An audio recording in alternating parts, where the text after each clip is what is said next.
Let me ask you though, Jennifer, if you go to jail, I'll bake a cake and put a saw in it. What does that mean?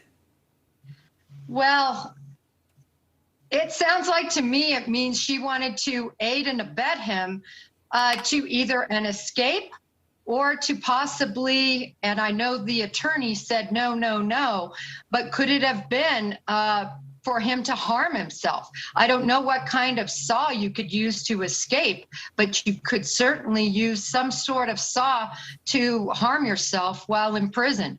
And I've said many times I'm very concerned about the circumstances surrounding the death of Brian Laundrie. And furthermore, in that letter that he wrote, he discusses, or in the notebook, he discusses actually having someone else take his life, which I found very interesting. Yeah, that was interesting. And to be fair, I texted Mr. Bertolino about this new information about a letter from Roberta to Brian and asking him what this was. And he said, I do know, specifically about the Burn This letter, I do know it's a movie, and what she wrote on the cover of a letter to Brian many months before the trip, he says many months, had the title of the movie on there, and there apparently is a movie, Burn This Letter. Very, very strange. Dr. Ludwig, I want to get to you. In the notebook, Brian Laundrie says Gabby hurt herself in the water, and when he killed her, he called it a mercy killing, which was very, very strange. And I want to read you, Dr. Ludwig, a part of what he wrote in the notebook. He said, when I pulled Gabby out of the water, she couldn't tell me what hurt. She had a small bump on her forehead that eventually got larger. Her feet hurt, her wrist hurt, but she was freezing, shaking violently while carrying her. She continually made sounds of pain. Laying next to her, she said, little lapsing between violent shakes, gasping for pain, begging for an end to her pain. I mean, come on, Dr. Ludwig. Is this just an abuser trying to justify his abuse? What is going on here? Yeah, I mean, very often what we see with abusers is that they're very controlling. So Brian clearly wants to control the narrative of this story. And clearly this was not a mercy killing. I think what he's describing is how Gabby was while he was choking her to death. I could certainly see Gabby having that kind of physical reaction while he was killing her. But he's controlling the narrative because Brian knew or wanted this letter to get out, and he wanted everyone to read it.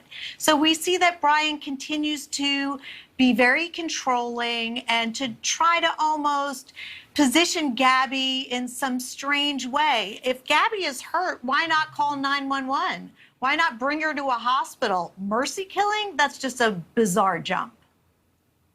Yeah, Dr. Ludwig, I thought it was interesting that the letter was released today, and you mentioned that you think that he wanted people to read it. It almost did read like that, almost like he was trying to justify what he did to the world.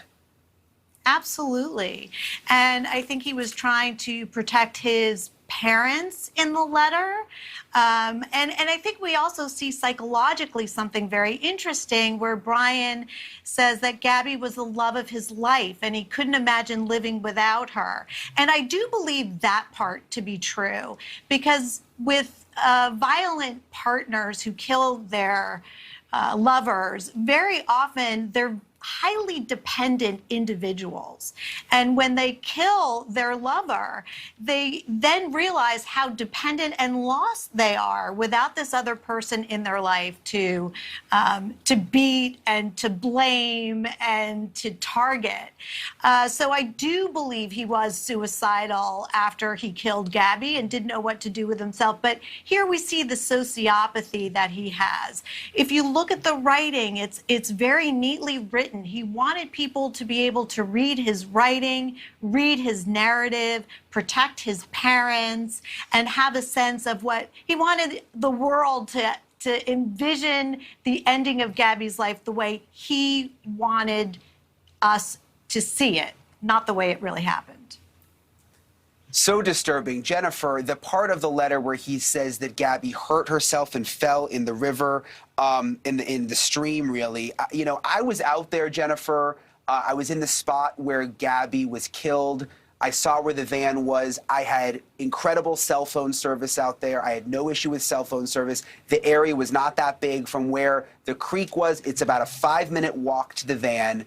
I mean, the story doesn't seem to add up that you couldn't go get help or make a phone call, Jennifer. Yes, quite frankly, evidentiary-wise, this is a ridiculous assertion, and an assertion to try in some way to make his actions look justified. And we call them self-serving statements, and we see them often with criminals and sociopaths.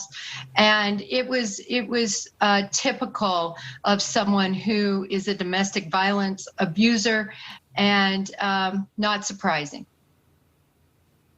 And he, also after this apparent thing where he says she hurt herself and yada, yada, yada, he still managed to get in the van and drive all the way home and use her debit card and then hide out and all of the rest. Dr. Ludwig, I want to read you a part of the letter where he describes why he rushed back to Florida. He writes, "I rushed home to spend my time I had left with my family. I wanted to drive north and let James or TJ killed me." He also doesn't have great grammar, by the way. "But I wouldn't want them to spend time in jail over my mistake, even though I'm sure they would have liked to. I am ending my life not because of a fear of punishment, but rather because I can't stand to live another day without her." So it seems like he was planning to kill himself maybe before he even got home. He talks a lot about Gabby's family. I mean, do you think he really cared about them? Did he really care about her family? It's hard to know. Even killers sometimes see themselves as really good people. So Brian could have felt that he did love Gabby, he loved the family. And, what's interesting, though, is that he goes back home and his family acted very odd, not the way normal parents would act whose son was in this position. And it's almost like a regression. I wonder if his family enabled him in some way. They knew that he was troubled, and it sounds like the mother is troubled as well, and that they would somehow fix it, or he needed to be in their presence. So I find that interesting, that somehow I imagine his parents or family have been protecting him for a long time when he misbehaved, and I'm sure he would get in trouble a lot, and I'm sure they knew something was off with him. But I think we need to be suspect, because this is a sociopath who wants us to believe what he's saying, and he sees himself as a good person who went awry, who went off, who impulsively did the wrong thing at times. Because at the end of the letter, he says, "I hope Gabby's parents will like that I'll be eaten by animals." So he understands that Gabby's parents will hate him after this event.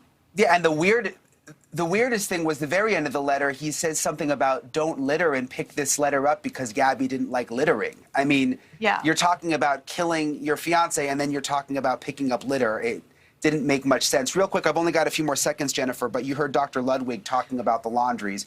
Do you, Jennifer, think they knew? Do you think they were in on this? I don't think they planned it with him. I think they absolutely knew right after it occurred. And I'm not so sure there couldn't be accessory after the fact or aiding and abetting I know it was considered by the FBI. Clearly, they've returned all the evidence. Clearly, the case is closed. But I think this evidence would show that civilly, which just requires a preponderance of the evidence as opposed to a reasonable doubt requirement, I'm thinking the Petitos and the Schmitz might have a good civil case here. Yeah, it's going to be interesting to see how this moves forward. I didn't expect this today. You both have been following this case closely also. I didn't expect that notebook was going to reveal all of that. And I certainly didn't expect we were going to find out today, just a couple of hours ago, about this new letter from Roberta to Brian. That really took me off guard. Jennifer Coffindaffer and Dr. Robbie Ludwig, thank you so much for coming on tonight to discuss. We appreciate it. Thank you for watching. Go to newsnationnow.com to find NewsNation on your television provider. And don't forget to click the red subscribe button below to get more of NewsNation's fact-driven, unbiased coverage.